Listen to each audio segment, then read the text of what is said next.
Kunja Bihari.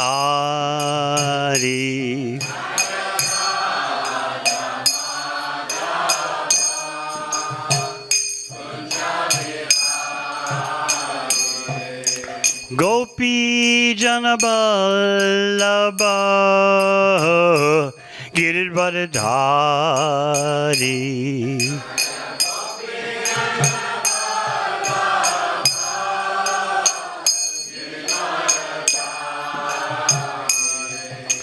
Gopi Janaballabha Giridvaradhari.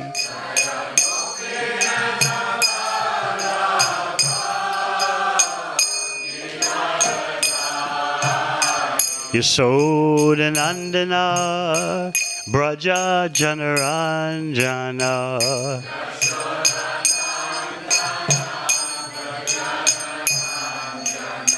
Yashodanandana Braja Janaranjana.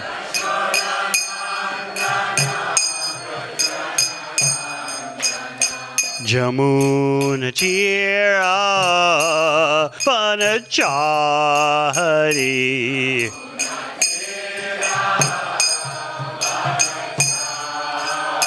Yamuna Tira Vanachari.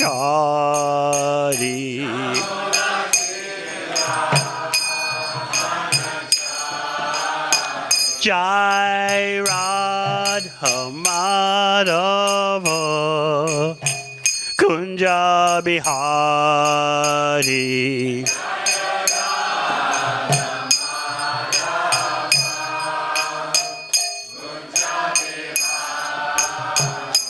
Jai Gopi Janaballabha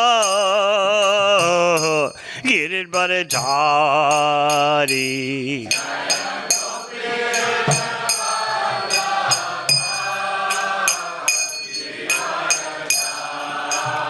Jai Gopi Janaballabha Giridvaradhari.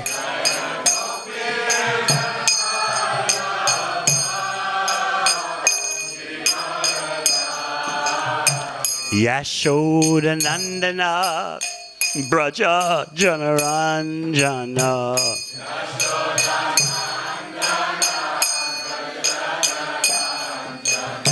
Yashodanandana Braja Janaranjana.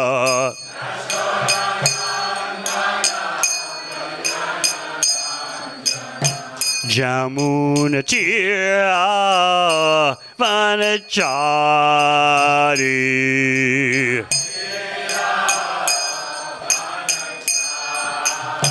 Jamuna Tira Vanachari.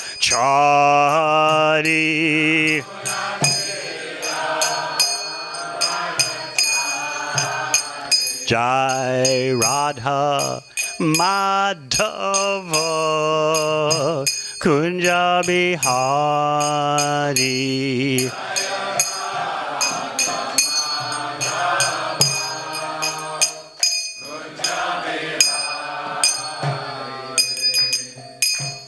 Jayam Vishabham Sapadarajakachaya Astatarasata Shishyamada A.C. Bhakti Vedanta Swami Maharaj Srila Prabhupada Ki Jayam Vishabham Sapadarajakachaya Astatarasata Shishyamada Bhakti Siddhanta Saraswati Thakur Prabhupada Ki Go Premanandi. It's okay. It's okay.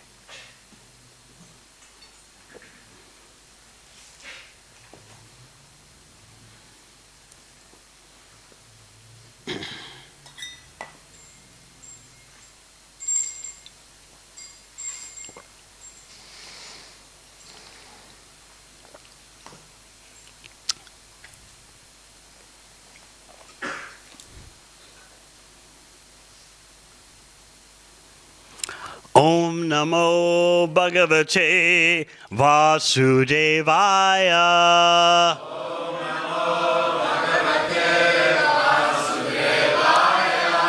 Om Namo Namo Bhagavate Vasudevaya.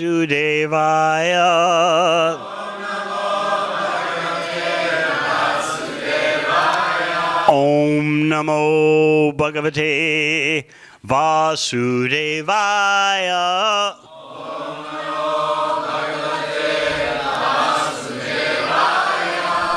Srimad Bhagavatam, first canto, chapter 13, Dhritarashtra quits home. Text 31. Ajata Shatru Krita Maitro Hutagnir Vipranatva Tilago Bhumi Rukmai Griham Pravisto Guru Vandanaya Nacha Pashat Pittaro Sobalim Cha Ajata Shatru Krita Maitro Hutagnir Vipranatva Tilago Bhumi Rukmai Griham Pravisto Guru Vandanaya Nacha Pashat Pittaro Sobalim Cha Ajata Shatru Krita Maitro Hutagnir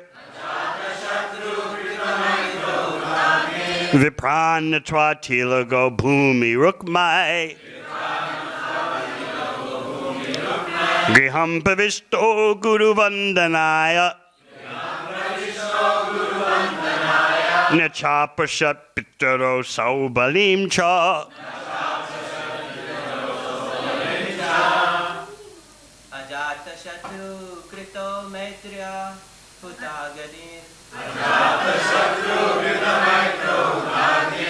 Vipram Netva Tilago Bhumi Rukmaye Graham Pravisto Guru Vandanaya Nacha Pasito Pitro Subale Macha Ajata Shatru Krita Maitro Hutagnir Vipranatva Tilago Bhumi Rukmai Griham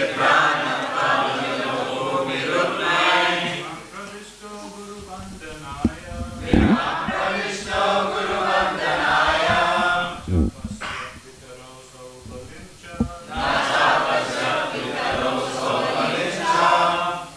Ajata Shatru Krita Maitro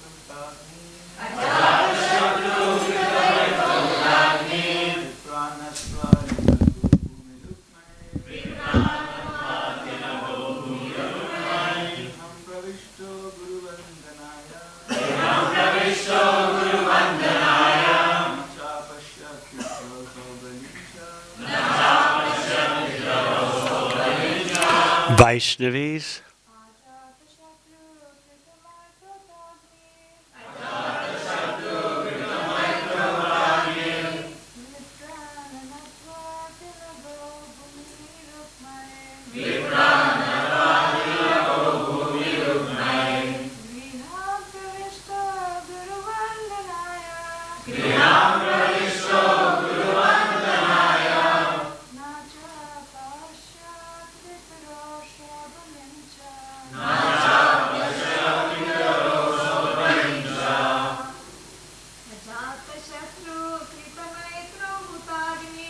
Ajata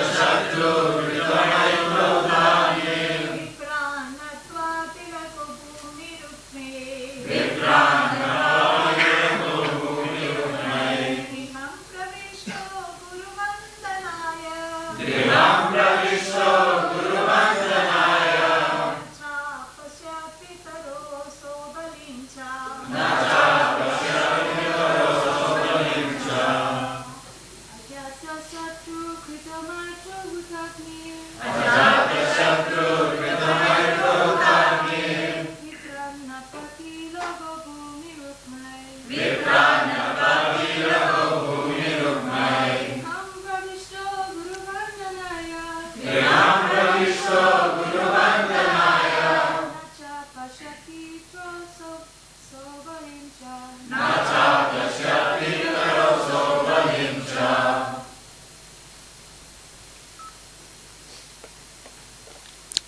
Ajata, never born.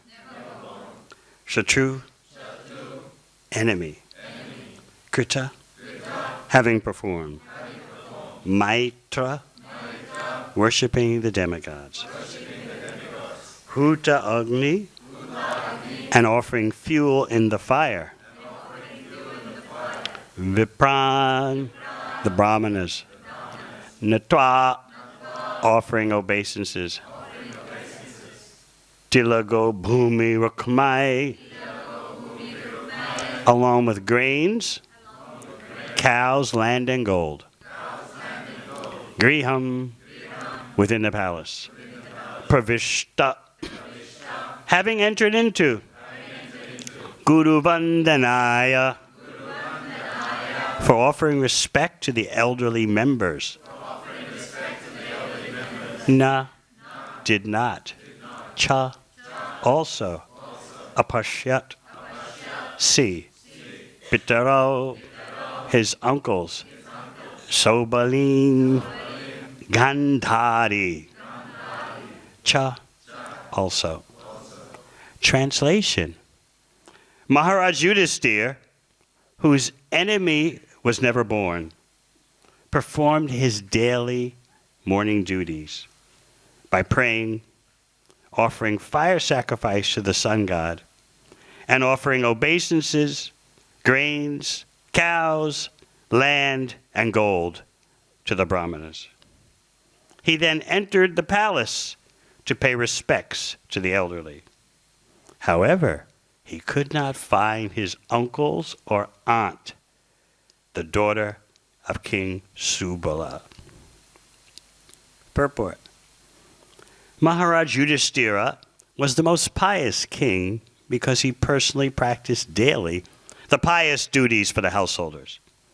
The householders are required to rise early in the morning, and after bathing, they should offer respects to the deities at home by prayers, by offering fuel in the sacred fire, by giving the brahmanas in charity land, cows, grains, gold, and so forth, and at last offering to the elderly members due respects and obeisances.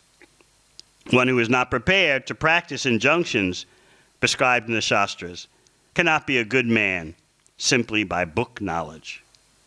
Modern householders are practiced to different modes of life, namely to rise late and then take bed tea without any sort of cleanliness and without any purificatory practices as mentioned above.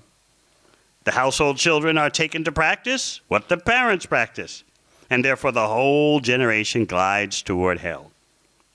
Nothing good can be expected from them unless they associate with sadhus, like Dhritarashtra,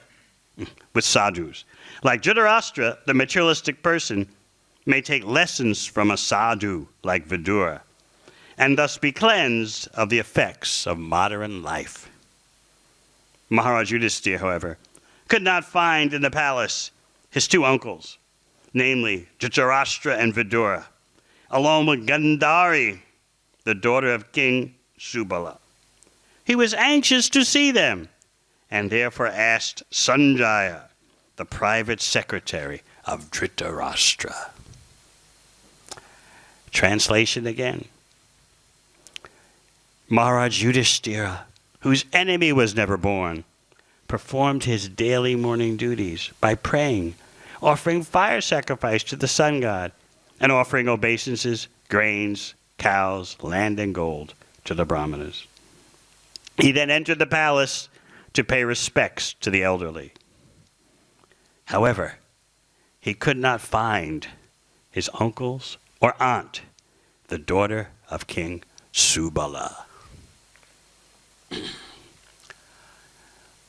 Om Agana Timirandasya Gyananjana Shalakaya Chakshun Militang Yena Tasmai Shri Gurave Namaha Jai Shri Krishna Chaitanya Prabhu Nityananda Shri Advaita Gadadhar Shivasati Gaur Bhaktavinda Hare Krishna, Krishna Krishna, Hare Hare, Hare Rama, Rama Rama, Hare Hare.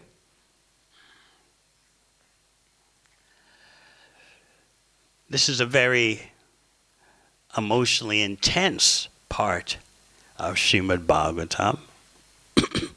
And here we're dealing with Hastinapur Leela, which on the scale of transcendental impact is not as intense as the Braj Leela. Of course, on the spiritual platform, everything is absolute, everything is equal. Yet, the Acharyas explain that when looked at objectively means without taking into account the subjective immersion of each devotee. Because each devotee always thinks, this is the best. My situation with Krishna is the best. But when you look at things from outside your own box, the Acharyas point out that the Braj Leela is sweeter. Yet, we should not disregard the first canto of Srimad Bhagavatam and simply focus on the 10th canto. You can see here in this section of the first canto how the Bhagavatam is building up your transcendental emotions so that by the time the 10th canto comes, your heart can be cleansed enough to appreciate the sweetness of Braj Leela. And you'll be sufficiently prepared philosophically that you won't consider Krishna and his activities to be ordinary. You remember Bhagavad Gita, chapter 1, Arjuna's hesitation to fight the battle because he foresaw great havoc, the deaths of so many soldiers, families left forlorn without any man at home, and there would be pollution of the family dynasties, and children would become unruly, and he foresaw that. The pain, the agony that we would expect from a war. Yudhisthira also felt the same way. Although you don't see that in Bhagavad Gita.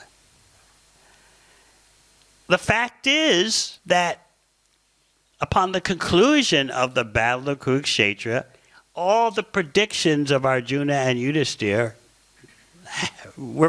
it happened. There was devastation. There was lamentation in the most extreme way. The havoc was there.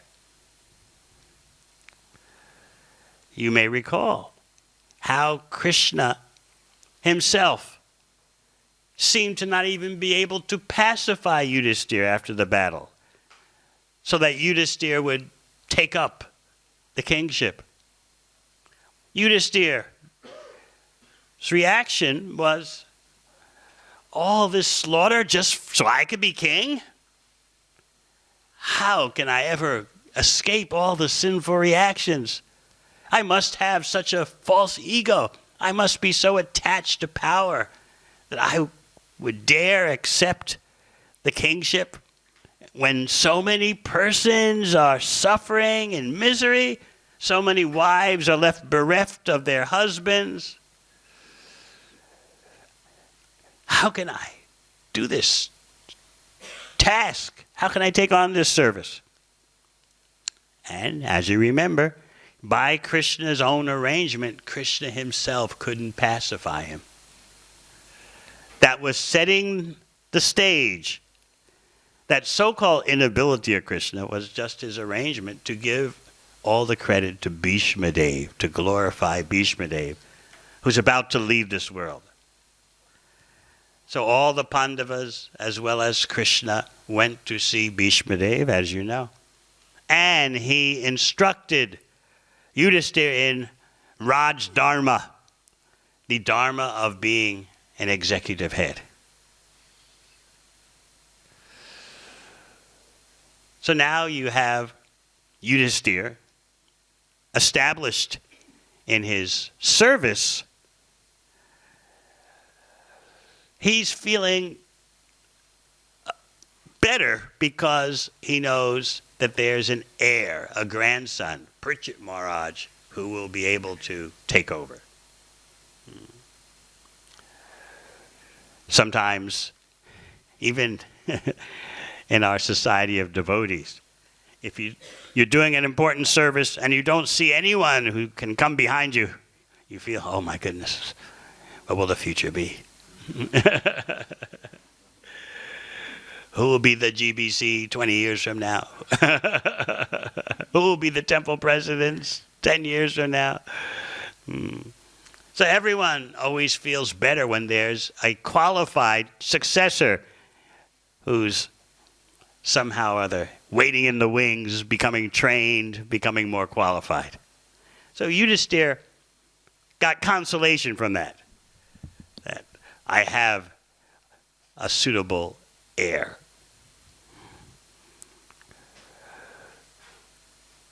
Meanwhile, in the palace of Yudhisthira is living Dhritarashtra and Gandhari, his wife. There are 2 points of view on this situation. From Yudhisthira's point of view, he's very happy to have them there. He's not even thinking about all the terror that Dhritarashtra and his sons caused for the Pandavas. This is amazing. In today's verse, we read Ajata Shatru. It's a terminology meaning one whose enemy has never been born. Yudhisthira never acted in such a way that someone would be inimical toward him. And that's the way every devotee should be. Yet the way of the world is so complicated and full of duality that even though someone may be a great devotee of the Lord, still someone else will think, oh, you're my enemy. It's not that the devotee creates the enemy, but someone in their mental concoctions imagines, this is my enemy. So yes, Yudhisthira was a Ajatasattu. His enemy was never born. He totally disregarded. He wasn't thinking about all the malicious activities that Dhritarashtra and his sons had performed. And that meant he wasn't thinking about all the attempts to murder the Pandavas. This is amazing mind and sense control. Someone arranges that your house is set on fire while your family's inside, and you're just going to forget it. Someone who tries to disrobe your wife in the middle of a huge stadium, you're going to forget that? But this is Yudhisthira's character. It's very inconceivable when we think about it. He harbored no grudge against Dhritarashtra. In fact, he was happy that they were staying in his home, and he was treating them with all comforts, all conveniences.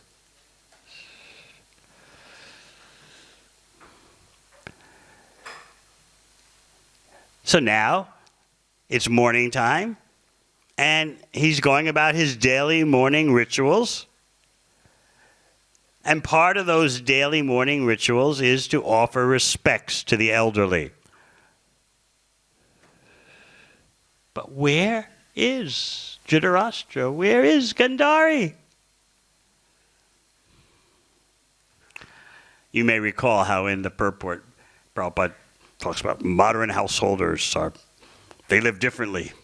They rise late and take breakfast in bed. Yes? When they go on holidays to a hotel especially to be served breakfast in bed. Any of you ever? You don't have to say it. It's considered, real luxurious living. You have done, Harinam? 5-star hotel. Wake up 11 o'clock in the morning. Pick up the room phone. call the desk, please send breakfast up. and you and your consort, you take breakfast in bed without even showering. That's considered luxury. You've got it made. You've reached the top. Whereas here, in the purport problem, it says you've reached the bottom.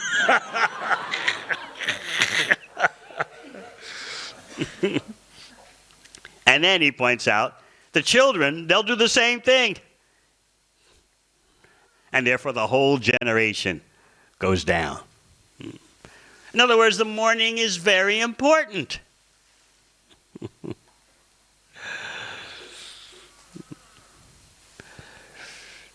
The intelligent person regards the morning hours as a special gem, a special jewel that you must preserve very carefully. So you can judge so much about your life by looking at what you do in the morning. And of course, the children are watching. Of course, these days, when one doesn't have to immediately get up and go to work, if it's a weekend or a holiday, you wake up late, and then you have the TV right there on the wall, so you can open your eyes in bed, and you got the remote, click on the TV. And then your smartphone your iPad's right next to your bed, so you can immediately go on social media without even getting up. That's considered very advanced. But from the viewpoint of civilized life, that's considered very hellish. We look at the long list of activities that Yudhisthira Maharaj did in the morning. Praying, offering fire sacrifice to the sun god, offering obeisances, grains, cows, land, and gold to the brahmanas, paying respects to the elderly. All we're asked to do is wake up, take a shower, and chant Hare Krishna. And we have such difficulty doing that. How many of you wake up, you do your morning ablutions, you bathe, and then fire yagya, are you giving grains, cows, land, and gold to the brahmanas the first thing in the morning? No. For many of you, you wake up in the morning, it's a battle. Got to be off to work. How many rounds can I chant before going to work?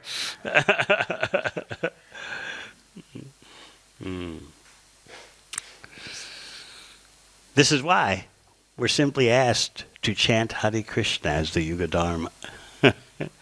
And we're so negligent, we can't even focus to do that. We're not asked to do fire yagas to the sun god. We're not asked that the first thing in the morning you're giving grains, cows, land, and gold to the brahmanas. Just rise early and chant the Maha Mantra.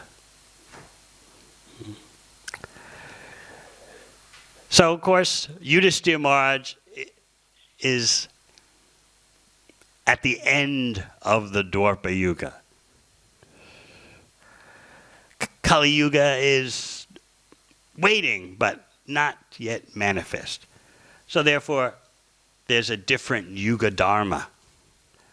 The process of self-realization was deity worship. And of course, Yudhisthira Maharaj is an eternal associate of the Supreme Personality of Godhead. Our Yuga Dharma is different. It is chanting the Hare Krishna mantra. What's been going on in the palace up until this point is very significant. Vidura has come back from the tour of holy places. He stepped out. He avoided the battle of Kurukshetra. He was insulted by Dhritarashtra's favorite son, Duryodhana. And Vidura took the opportunity to just leave and go on pilgrimage. So what ordinarily would be taken as a setback, a huge family dispute. I don't know if any of you have ever been insulted by your own family members. Very painful. You want respect from your family members, or at least appreciation. But instead they insult you in front of other family members. This is what happened to Vidura. So he knew how to capitalize on the situation. And that's a skill that every devotee should know. How to turn a so-called setback into a victory. Param Vijayate Sri Krishna Sankirtan. Vidura said, oh, you're insulting me? Duryodhana told him, you better get out of here before I beat you so much you won't have any breath left. It's very despicable, disgusting talk. Vidura took this insult and threat as an opportunity. All right, I'm out of here. I'm leaving the palace intrigues and all the opulence and false ego. I shall tour as a mendicant and meet up with sadhus and take lessons from them. So he met up with Maitreya. You read that in the 3rd canto of Bhagavatam. Now that the battle of Kurukshetra is over, who also skipped out, avoiding the battle of Kurukshetra? Balaram. The Pandavas were worried. Balaram seems to be a little impartial to Duryodhana and company. In any case, Balaram also was not present. He came back later. Vidura has come back not to live in the palace comfortably again. You might think, okay, Vidura, coast is clear. Come back and live a comfortable life in the palace. Everything is fine. Battle's over. Intrigue is over. He came back for one purpose only, to deliver Dhritarashtra. To give siksha, instruction to Dhritarashtra. Now you might say, why would he think that Dhritarashtra was in distress? Dhritarashtra is living on high, being the royal guest of Yudhishthira Maharaj. He's living in complete comfort. Yudhishthira Maharaj is worried about Dhritarashtra's every aspect of life. Is he comfortable? He and Gandhari, are they getting everything they need? So why does Vidura have a problem with that? Yes, Vidura has a big problem with that. And he came to rectify the faulty situation. Dhritarashtra, you're old. You're about to die. Get out of the palace. Now we're thinking, well, if he's old and is about to die, he should stay in the palace. See, the Bhagavatam has a different angle. Let him die comfortably. But from the Bhagavatam's point of view, that's not comfort. Real comfort is the spiritual wealth. And that's what Vidura wants Dhritarashtra to get. So Vidura is acting as his greatest well-wisher. He speaks 6 or 7 verses about renunciation. Time waits for no one. Time is attacking everyone. Look at you. Your teeth are loosening. Your liver's malfunctioning. Your body's breaking down. And here you are living like a dog in the house of persons that you tried to kill. Especially Bhima. Bhima killed 2 of your sons. Duryodhana, and who's the other one? Yeah, and you're living in the same house with him as his guest? Get real. Are you so afraid of death and so attached to your body and material life that you would withstand such shame? So there were 2 points to Vidura's presentation. Number 1, you're living as a guest. Although they're such wonderful hosts, you're living as a guest amongst persons you tried to kill. Have you no shame? In fact, you're living as a guest in the house of the one who killed your 2 pet sons. But furthermore, regardless of all that, that's bad enough. But you're old. You're in your last days. This is not the way to die. So you might say, well, what do you mean it's not the way to die? You know, he's living in comfort. He's got relatives there. Everything is made for his happiness. He should stay, right? Let him die peacefully in his sleep, right? But this is a different yuga. You're at the end of the Dwapara Yuga, when everyone knew at the last stage of life, you leave home and you leave family life and you prepare to become detached. And the best death at that time was considered just to die in a lonely place and no one knows. Ooh, horrible. It sounds very severe. Like, wow, we're glad we're living in Kali Yuga.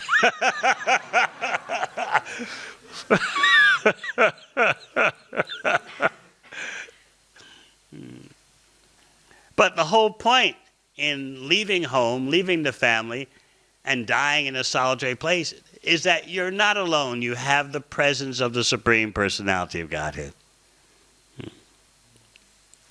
And you die in total dependency on the Supreme Personality of Godhead. So let's not forget that. Externally, the whole scenario looks very severe. But internally, it's the greatest asset, the greatest wealth, the greatest luxury.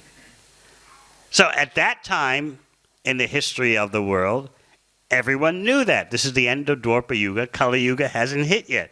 Everyone knew the real wealth is your spiritual realization, your internal development. Go to the forest. You're not alone. The super soul is there with you. Increase your dependency on the Supreme Personality of Godhead. And that's the greatest way to leave this world. So Vidura wants that Dhritarashtra gets that greatest benefit. Therefore, he's urging them, get out of here. Hurry up before time smashes you completely. Time is already destroying you. Your body is breaking down. Leave without any delay. The other members of the household, Yudhisthira, the Pandavas, Draupadi, they were listening also, and they were feeling enlivened by these instructions. Not that, get Vidura out of here. He's ruining our comfortable home scene, speaking that heavy Bhagavatam stuff.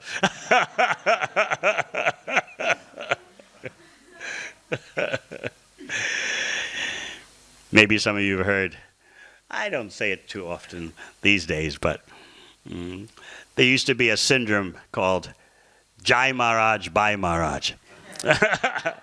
When a traveling sannyasi first comes to the temple or your community and does programs in homes or in the temple, Jai Maharaj, Jai. We're going to speak some nectar. Oh, that's going to be so wonderful. Tell us some leelas. So then the traveling Maharaj starts talking like Vidura spoke to Dhritarashtra. And, everyone's, So instead of Jai Maharaj, it becomes Bhai Maharaj. Can we pay your way to the next temple? They really want you there, please. There's a plane leaving tonight.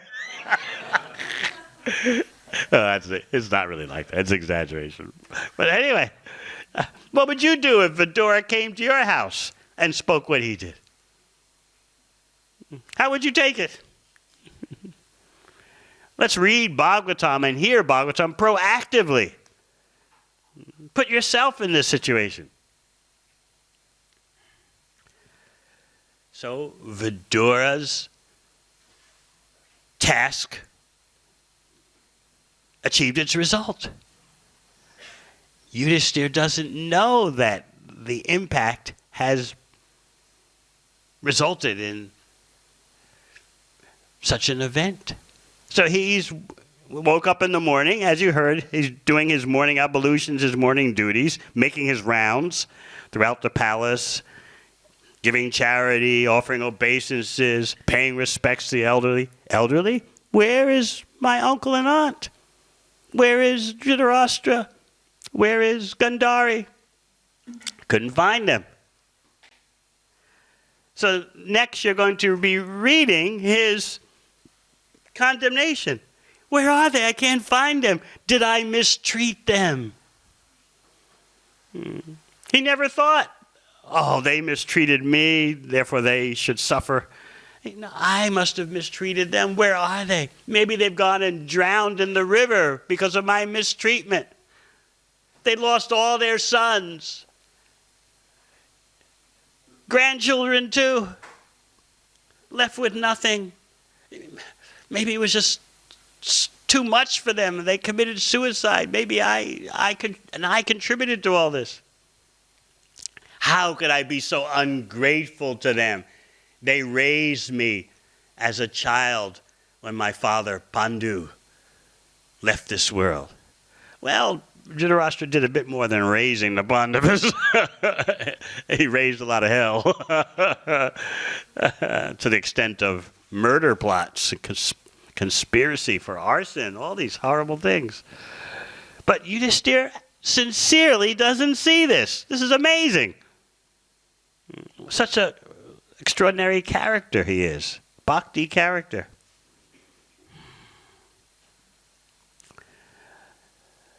So he's looking for his aunt and uncle, but they're gone. And he's going to ask Sanjaya. You know, Sanjaya from Bhagavad Gita. Because he's sure Sanjaya knows where Dhritarashtra and Gandhari are, because Sanjaya served them throughout their life. And then Sanjaya, with great hesitation and overwhelmed with grief, tells Yudhisthira, Dhritarashtra and Gandhari have gone. They didn't even tell me. It's like, I don't know if it's ever happened to you. You had a best friend who did something, or even your own spouse, and you were not informed. It ever happened? It's like, it's really intense. Like, I mean, you didn't even tell me. I mean, I thought we were, you know. I can give an example for my material relations. I have to be careful because sometimes my relatives listen to my classes.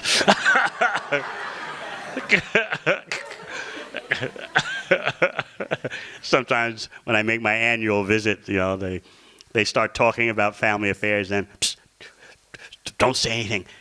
He'll repeat it throughout the whole world.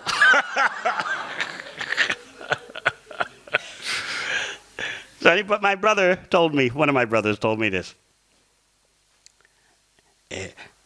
His wife, she had a master's degree in education, and she wanted a PhD very badly. Or maybe it was master's degree and PhD. I can't remember which. But without telling her husband, my brother, she signed up for an educational loan for $200,000 US.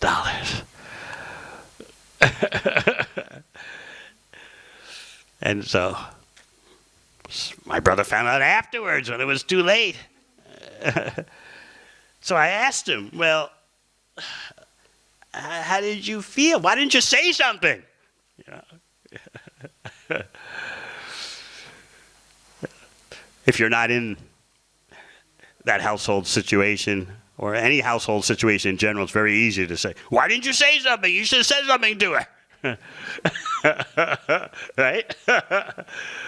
My brother said, well, I had two choices. Do I want to point it out to her and criticize her, or do I want to save my marriage? So I decided to save my marriage.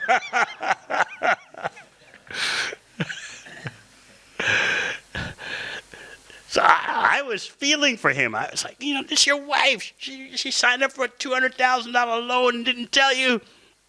sannyasi reaction. You got to be kidding me. You put up with that? But he's a married man, He's, he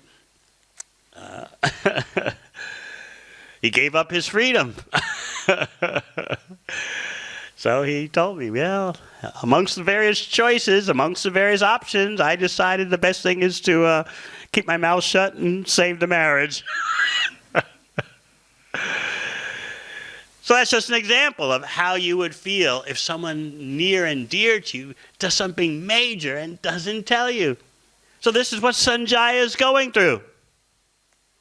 We need to appreciate the emotional devastation that Sanjaya is experiencing.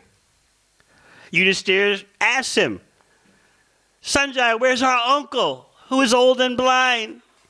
Where's my well-wisher, Uncle Vidura, Mother Gandhari? They were all suffering so much due to their sons being all killed. Is it my fault? Did I offend them even more? And they drowned themselves in the Ganges? Sanjaya was so overwhelmed with grief, he couldn't even reply properly. Because he had been serving Dhritarashtra as his secretary all the life, and Dhritarashtra never did anything without consulting Sanjaya. But yet now he has left home. He's gone. And Sanjaya's conclusion was, even the great souls can cheat. And in the purport, Prabhupada agrees, yes. The great souls can cheat for a higher purpose. Dhritarashtra cheated Sanjaya. He left home in the middle of the night without informing Sanjaya. But the purpose was sublime. So in this way, the Bhagavatam is educating us as to what is real morality, what is the best thing to do.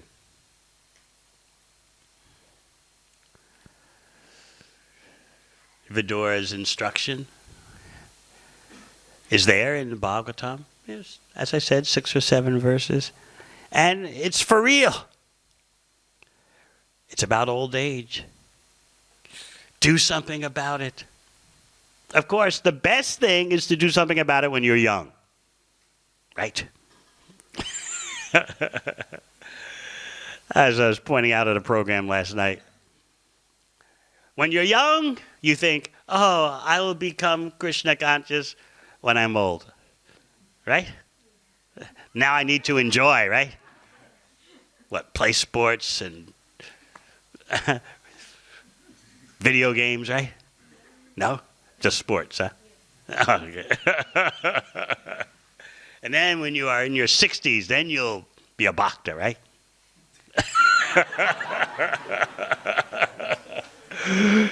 But guess what happens when you're old? Then you think, oh, I should have done when I was young. So whether you're old or young, you don't do anything. This is how time tricks you. So Vidura's instructions are very important. They're pointing out the realities. And the younger we are when we take Vidura's instructions on board, the more we get impetus for making our life truly successful. All right, any questions? Yes.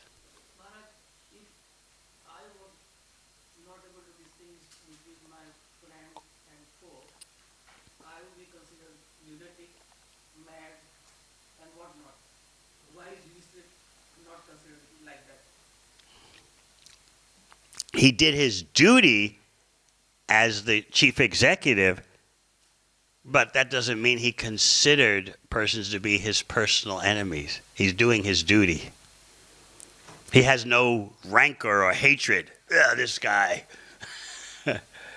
Even against Dhritarashtra. who did everything to kill the Pandavas. So you have to understand he has no personal hatred. He's doing his duty. I did the same. My parents disowned me.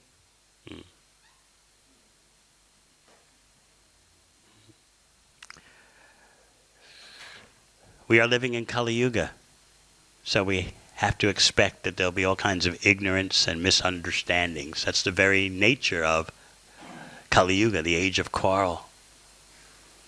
No one knows what the proper standard is. Just like now in India, the common response, just do your duty. Well, what is your duty? Just do your duty. Everyone has forgotten what their real duty in life is. But they're always stressing, do your duty. This verse, second chapter of Gita, where Krishna says, Karmanyeva dhikaraste. You have a right to do your duty. Everyone in India knows that part of the verse. Rest of the verse, they've forgotten. You have a right to do your duty, but what? You're not entitled to the fruits. Oh, that part? Oh, well, no one knows.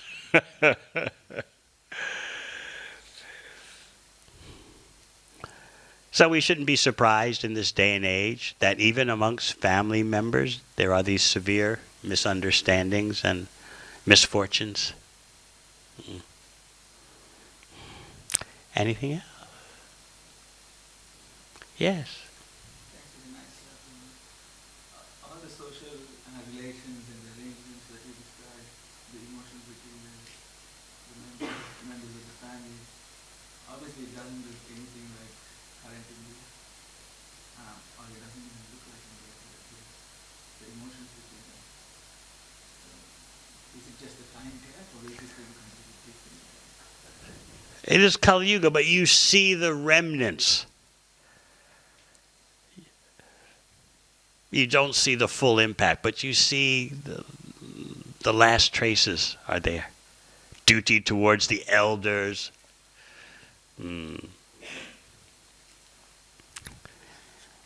Honoring special personalities. Doing yajna, rising early in the morning. You see remnants of that. Now it's rise early in the morning to drive 2 hours to get to work through traffic in Mumbai or Delhi or Bangalore. But still it's rising early in the morning. But everyone is working so hard and going through such long commutes. Soon in India they'll want to compete with China. China has a new policy that they're trying to get all the people to accept. It's called 996. 996. You know what that means? You go to work from 9 a.m. to 9 p.m. 6 days a week. 996. This way the human spirit is being slaughtered. But still, in India you see the remnants of real human culture.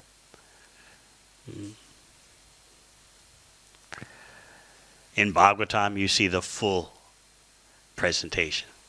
So it's good to know what the standard is.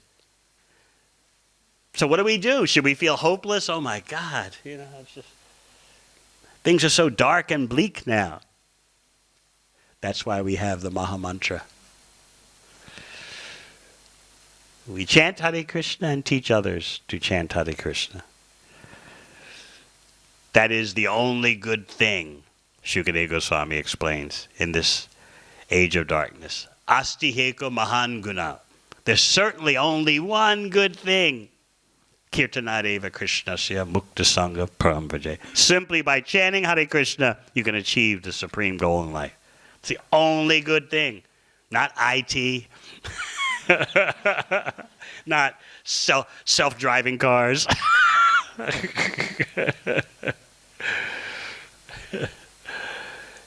Yes. That one understand like we have to leave home, but it is a leave home or state of state of consciousness. We stay home and practice Vanaprastha, which is. These are not Vedic times.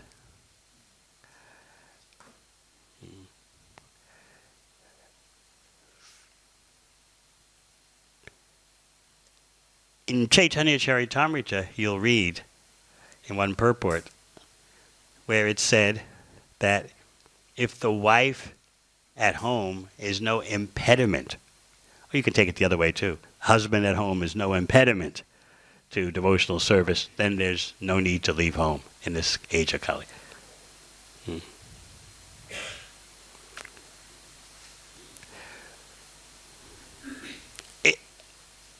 If there's an impediment at home blocking your devotional service and you're in your 50s and 60s, the children are grown up, then one's entitled to make an adjustment. But if there's no barrier, then... And often we see that among so many householder couples, they both are fully engaged in devotional service. So why should either of them leave? The children are grown up. That means the parents have more time for service. Of course, even when the children are growing up, still there's opportunity for service. But there's no doubt that when the children are out of home, when you're an empty nester, you have more opportunities for service.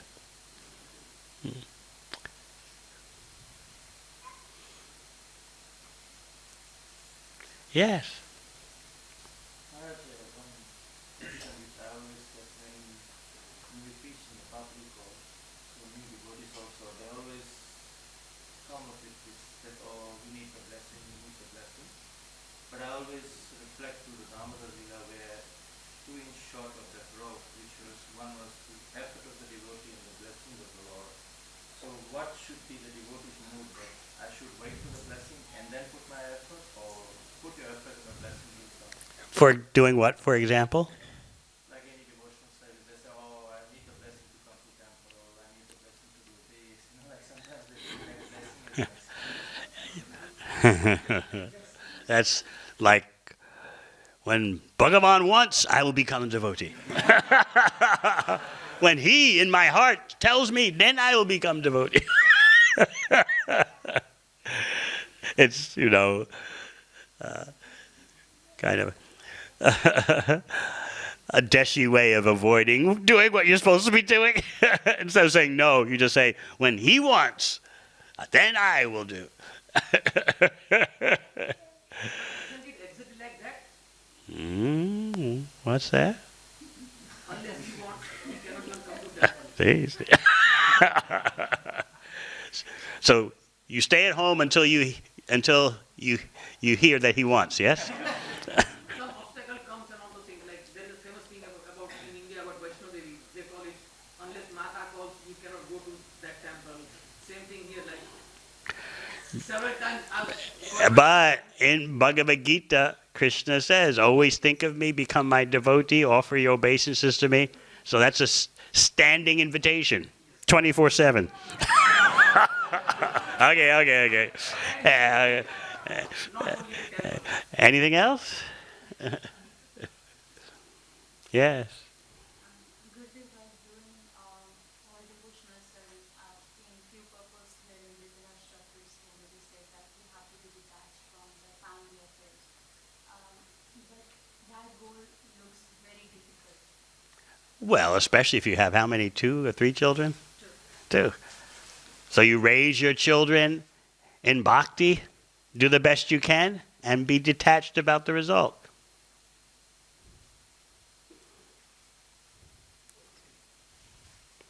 And then when the children are out of home, you and your husband can increase your preaching even more.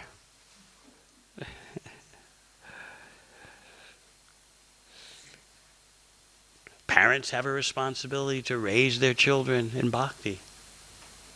But you have to be detached from the result. You may not see their bhakti propensities, especially once they reach teenage years. How old are you? 10. The teenage years are coming.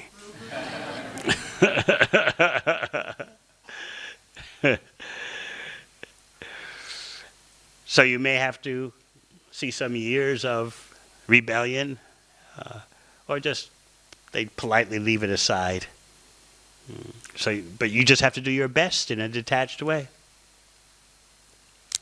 You've probably heard me tell the story of one of my godbrothers who was a lawyer, is a lawyer for ISKCON, making cases so that books can be distributed, making legal cases so books can be distributed in public places in the USA. So his son was raised, of course, as a devotee, and during the teenage years, there some experimentation and improvisation going on. Yeah. Tasting the darkness of Kali Yuga.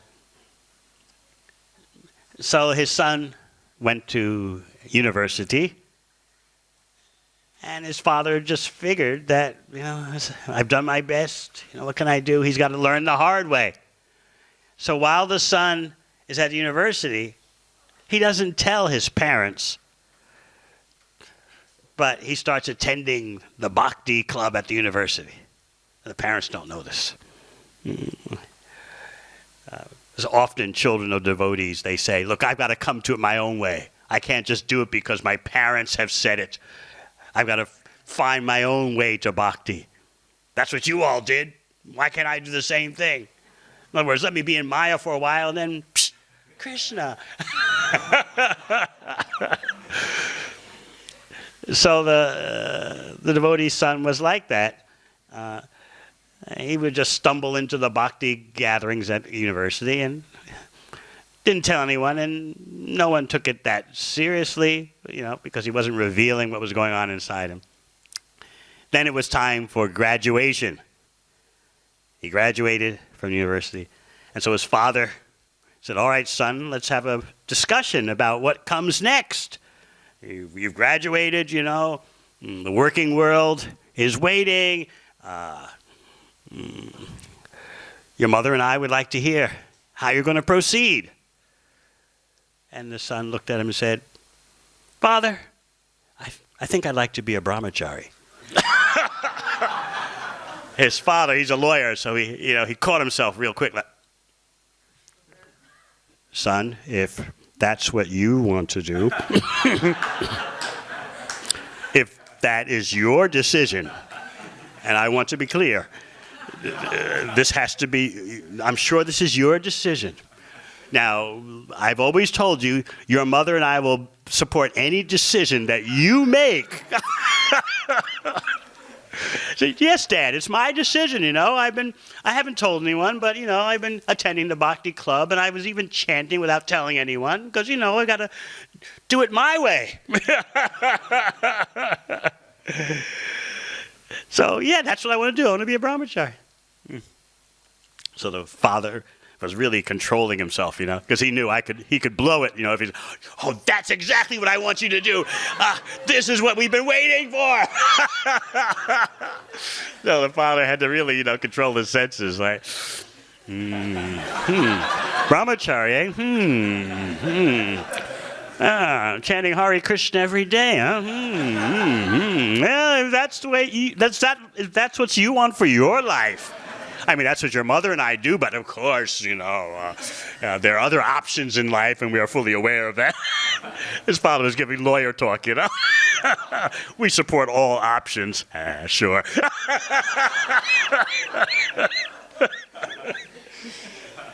So then, as soon as his boy left the room, his father got on the telephone to all his godbrothers. Haribol!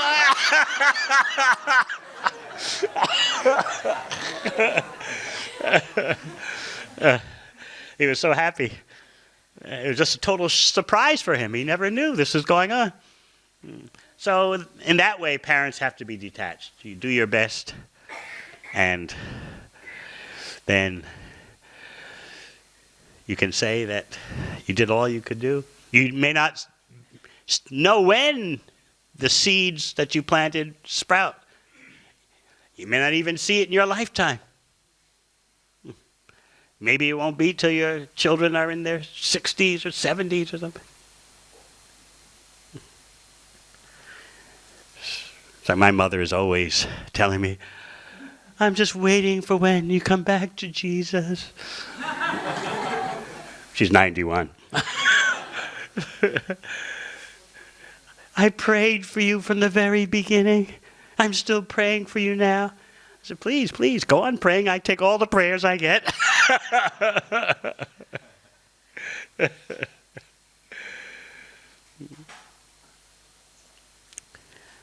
She doesn't understand that anyone who is trying to follow Krishna's instructions is the best Christian.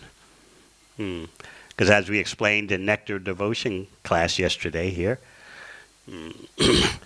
when Jesus was asked, what is the most important commandment? He replied, to love the Lord thy God with all thy heart, with all thy soul, with all thy mind, with all thy strength. That's bhakti. Simply, we happen to know all about the Supreme Lord. And therefore, the bhakti has a chance to be more intense because you can feel the attractiveness of the Supreme Attractive Lord Sri Krishna. Okay, any last question? Yes.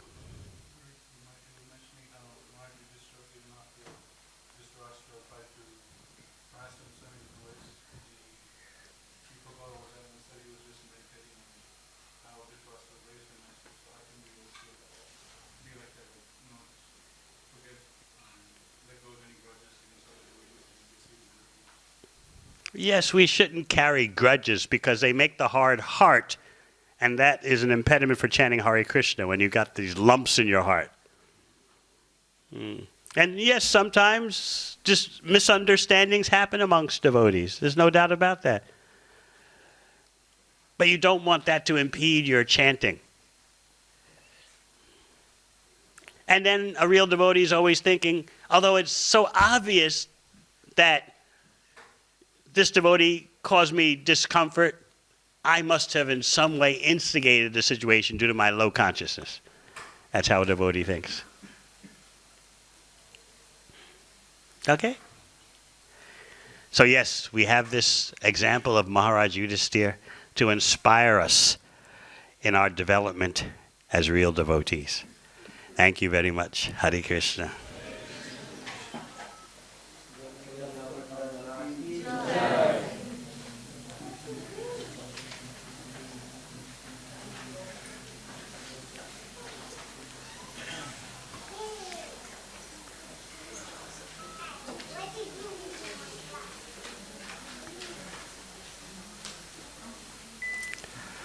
Hare Krishna.